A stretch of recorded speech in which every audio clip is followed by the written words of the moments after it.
Hola Hola, Paola, ¿cómo estás? hola Carlos, ¿cómo estás? ¿Qué tal? Quiero pedirte que nos cuentes cómo fue el desarrollo, el proceso y el contexto de la creación de la pieza Atravesando el Campo, ¿no? Este videoarte que es el centro de la exhibición en la que estamos ahora. Bueno, es una pieza que se pudo hacer gracias a la participación en un taller dentro de la Escuela de Cine San Antonio de los Baños en Cuba.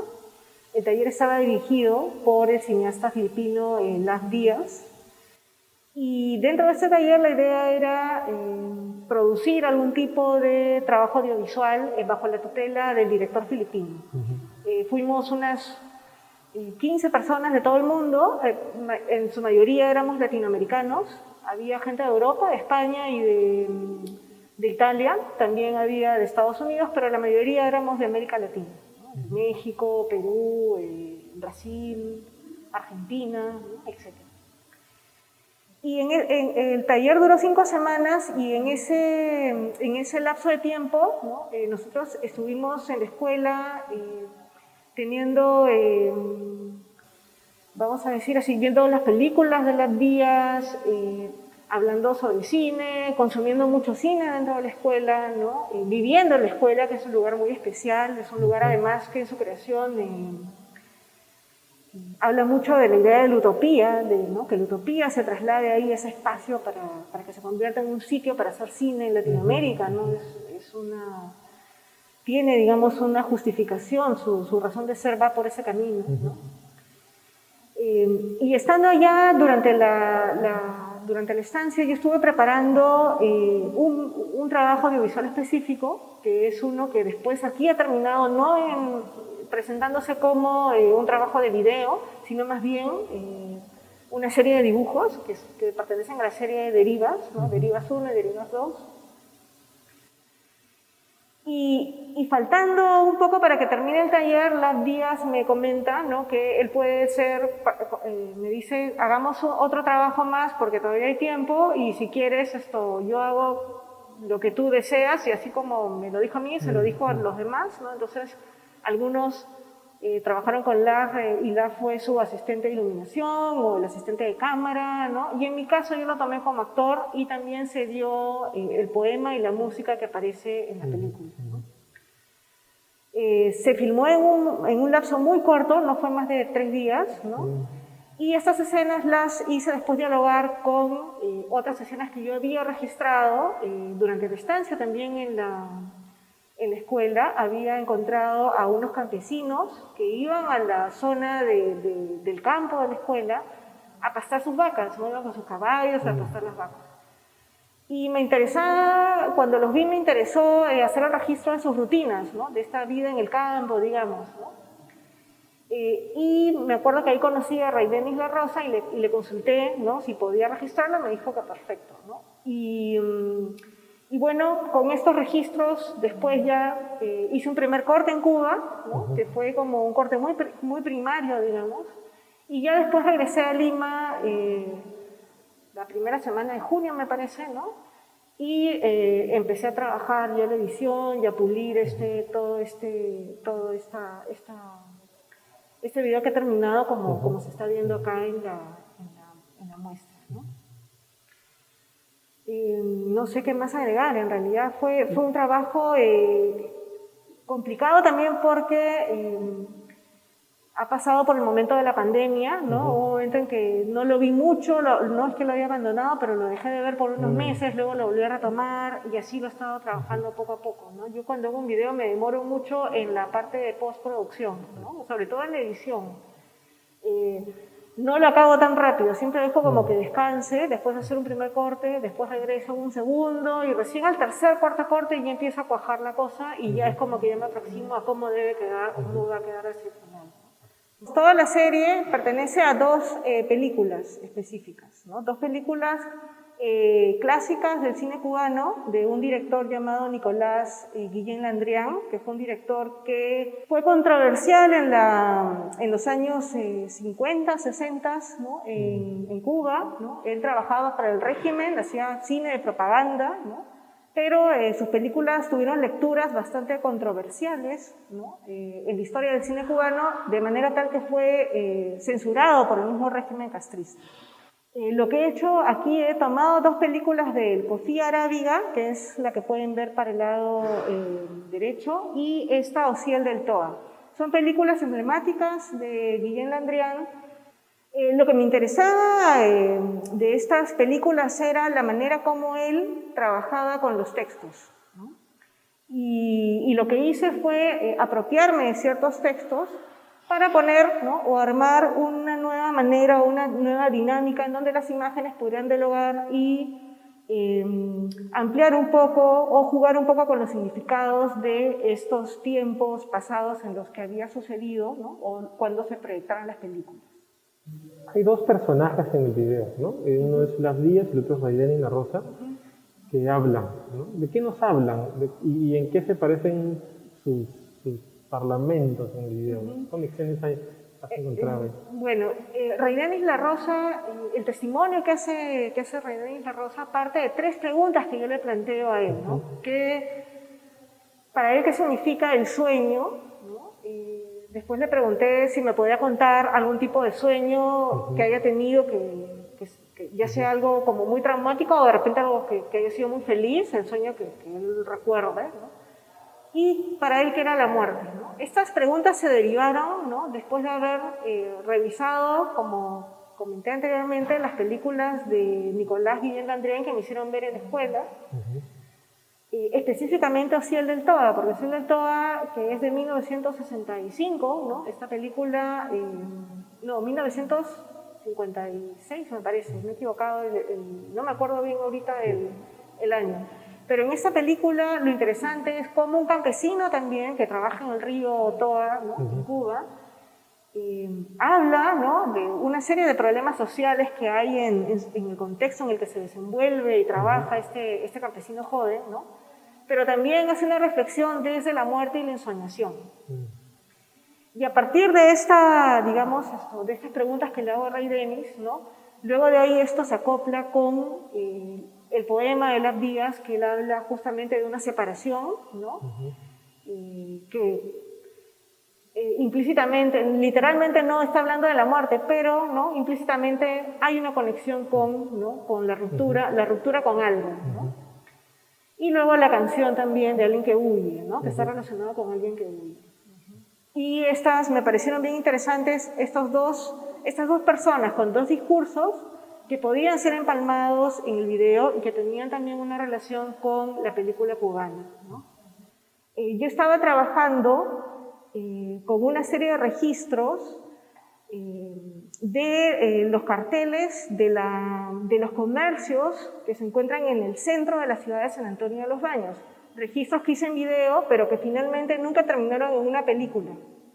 Y esos registros, ¿no?, al final terminaron siendo parte de los dibujos que están viendo en las paredes que están al costado del video, ¿no?, que pertenecen a la serie Derivas 1 y Derivas 2. Entonces, cuando estaba tratando de editar estos registros, que al final no terminaron en un video, ¿no?, pude ver estas películas. Ahí hay una, relación en cómo, ¿no?, dentro de este proceso han habido saltos, avances, retrocesos, ¿no?, ideas que venían y que iban, ¿no? Y luego en la exhibición vemos una serie de imágenes que nosotros hemos planteado que se desprenden de la pieza central. Cuéntanos un poco de algunas de ellas, ¿no? Por ejemplo, de la serie de imágenes de las películas de Nicolás Guillén, ¿no? ¿Qué es lo que has hecho en esa serie?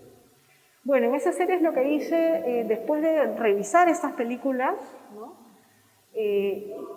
Las revisé en Cuba, pero ya después en Lima las volví a revisar, ¿no? Y cuando estaba en pleno proceso de trabajar, hacer el trabajo para la muestra, me pareció interesante tomarlas como punto de partida para empezar a hacer una serie de dibujos. No sabía exactamente cómo abordar el asunto, ¿no?, pero quería dibujar a partir de tomando estos referentes. Y paralelamente ahí, ¿no?, como había hecho estos registros en Cuba sobre los negocios antiguos, sobre los carteles de los negocios antiguos, ¿no? Que ya están desapareciendo en la ciudad de San Antonio de los Baños, ¿no? Había hecho registros audiovisuales de estos carteles, ¿no? Decidí empezar primero, ¿no? Dibujando estos carteles que ya los tenía registrados en video, y paralelamente empecé a trabajar también, ¿no? Estos textos que van apareciendo en las películas de Nicolás Guillén Landrigan, ¿no? Entonces, fue un trabajo que, digamos, a la hora de ir produciendo los trabajos para la muestra, no sé si la palabra venga al caso, pero fue un proceso muy flexible en el sentido que iba haciendo una pieza, después pasaba a otra y de ahí regresaba a otra, de ahí dejaba descansar una, volvía a la otra y así. No es que hacía una, la cerraba, después ya no la veía, ya estaba lista y pasaba a otra, no. Todo esto se iba haciendo a la vez, ¿no? Entonces todas tienen una relación o dialogan entre todas, ¿no? Partiendo del video principal. Claro, efectivamente, ¿no? Podemos ver que todas las piezas hay conexiones que pueden ser formales, temáticas y también, pero dentro de todo igual una cierta libertad poética que remite al uso que tú haces de las imágenes extrayéndolas de su contexto original, ¿no? Sí, o sea, no hay una rigurosidad de, no sé, como metodológica como vemos en el mundo de la academia al que nosotros nos pertenecemos, ¿no? Sino aquí me he tomado ciertas libertades para armar conexiones que de repente pueden ser muy ilógicas, pero que justamente creo que están relacionadas con la idea misma de la ensoñación, ¿no? De la utopía también, que es una palabra que no hemos mencionado para nada en los textos curatoriales, ¿no? Pero estos conceptos también están presentes en la muestra, ¿no? O quizás dentro del proceso creativo que después, ¿no? Termina en la muestra. Al haber tenido la oportunidad de ver la película Ociel del Toa, que es de la que parte la serie de aquí, ¿no? Esta película es bien interesante porque la gran temática de la película está relacionada con cómo Ociel reflexiona sobre la muerte y la ensoñación. Y me pareció un buen punto de partida para, ¿no? Trabajar una historia, digamos, ¿no? O una narrativa, ¿no? Dentro de este video, en donde Las Díaz prácticamente es el protagonista y también es el mismo, digamos, ¿no? No hay podríamos decir que es una pieza de no ficción, si es que queremos colocarla dentro de una catalogación. No es una exhibición sobre la historia de Cuba, ni del cine, ni nada. No tiene pretensiones históricas, por ejemplo. No tiene pretensiones tampoco de divulgar algún tipo de uso de las imágenes, sino simplemente tomar las imágenes como insumo para explorar una cultura visual. Exacto, sí. Que es justamente la razón de ser del mismo título de la muestra, ¿no? Como tú también lo has mencionado. Algo que no hemos mencionado mucho, ¿no? Es que esta exposición se ha dado gracias a que gane el premio IGNA de Arte Contemporáneo, ¿no? Entonces, también es una buena oportunidad, y yo lo he sentido así, para mí, digamos, para poder mostrar mi trabajo de una manera distinta, porque yo estaba muy acostumbrada a mostrar este tipo de piezas audiovisuales, pero en las clásicas cajas negras o salas de cine, ¿no? Mi trabajo se ha visto, por ejemplo, en la sala Robles Godoy del Ministerio de Cultura, que es una sala chiquita, pero muy linda, ¿no? Y que tiene un sonido espectacular, ¿no? Pero para mí estar acá, mostrar el trabajo en la sala, en el espacio de Venancio Shinki, ha sido muy interesante porque no es un cubo negro, no es una caja negra, es un cubo blanco, y además también lo que me pareció muy bueno es hacer dialogar el trabajo audiovisual con piezas que van hechas a partir de otros medios, ¿no? Que en este caso es el dibujo o en este caso estos objetos hechos con acrílico, ¿no? Pintados con acrílico. De hecho, en la pieza con la que tú recibes el premio de IGNA, que es Fragmentos Potenciales, ¿no?